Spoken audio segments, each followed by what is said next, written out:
Demokrasi yang tersandra oleh sang penguasa. Di penghujung pemerintahannya, Jokowi berusaha membangun kekuatan yang menurutnya bisa melanjutkan program-programnya, setidaknya bisa menyelamatkan dosa politik dan keluarganya selama menjabat sebagai presiden.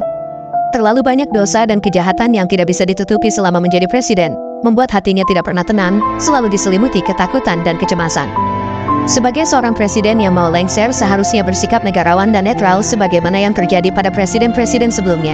Dan dalam sejarah bangsa ini hanya Jokowi yang mau habis masa jabatannya sibuk urusan copras-capres dan terlibat langsung untuk menentukan calon yang diusungnya, apalagi mengendorse capres tertentu.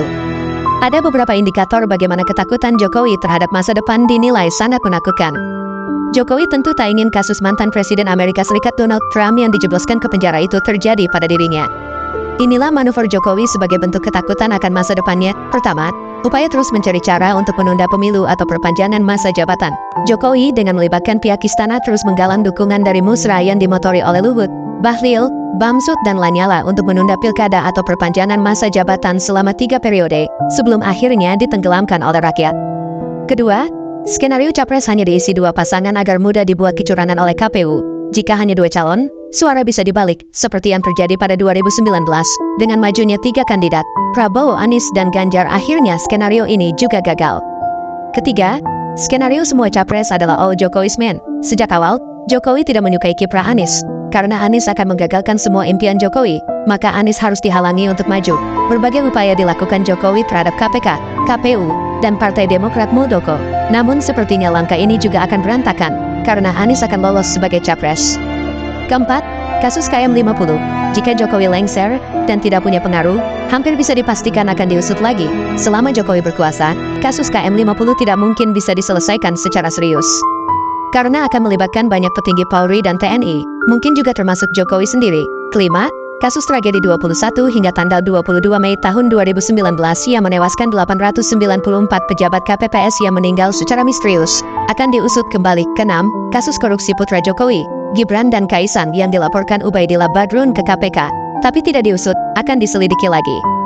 Ketujuh, kasus mega skandal senilai 349 triliun rupiah di Kemenkeu yang diprediksi melibatkan orang dekat Jokowi. Kedelapan, penerbitan Perpu tentang lahirnya Pancasila dan Undang-Undang Ketenagakerjaan diduga kembali diusut karena pesanan dari pihak tertentu.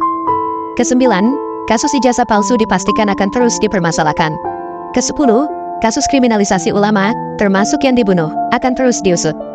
Ke-11, mengevaluasi mega proyek kereta cepat Bandung-Jakarta dan mega proyek IKN bila anggarannya membebani rakyat.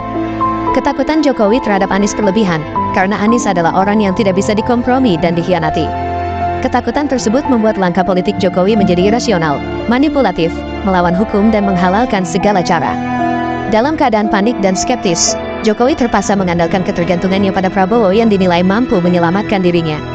Namun Jokowi kurang percaya dengan Prabowo, karena Prabowo bukan tipe orang yang mudah diatur. Dalam situasi ini, Prabowo berusaha tetap menempel terus pada Jokowi, agar Jokowi lebih nyaman dan percaya padanya. Dalam keadaan resah, Jokowi mengambil langkah baru, yakni membentuk koalisi besar partai-partai pemerintah. Karena Jokowi khawatir akan terjadi pembelotan koalisi KIB untuk mendukung Anies, maka dibentuklah koalisi besar yang seolah bisa memastikan kemenangan melawan Anies. Sedangkan gerbong-gerbong partai koalisi pemerintah, Golkar, PAN, P3, Gerindra dan PKB, sudah ditinggal penumpangnya, dalam kondisi ambang batas, tentu saja lebih dari 20%. Tapi dari segi jumlah pendukungnya, anjlok. Walau semua partai koalisi digabungkan, sadari kenyataan ini, sebesar apapun partai koalisi, pasti kalah dari Anies. Sedangkan untuk bertaruh bila pemilu diadakan secara jurdil, jika capresnya 3 dan selisih suaranya terlalu jauh, maka sulit untuk melakukan kecurangan. Satu-satunya cara untuk memenangkan capres yang didukung Jokowi adalah Anies jangan nyapres. Karena itu, Jokowi mengambil langkah memalukan agar Ketua KPK Firly Bahuri tetap mentersangkakan Anies dan Muldoko membegal Partai Demokrat. Langkah ini sangat keji di negara demokrasi dengan menghalalkan segala cara. Apapun bisa dilakukan untuk memenangkan kontestansi dengan berbagai kecurangan, mengingat Jokowi masih berkuasa. Padahal kekuasaan di dunia pasti pada saatnya akan berakhir, dan ingatlah akan pertanggungjawaban di akhirat nanti. Mengakhiri masa jabatan dengan legowo tanpa harus ikut menentukan calon tertentu adalah negarawan sejati.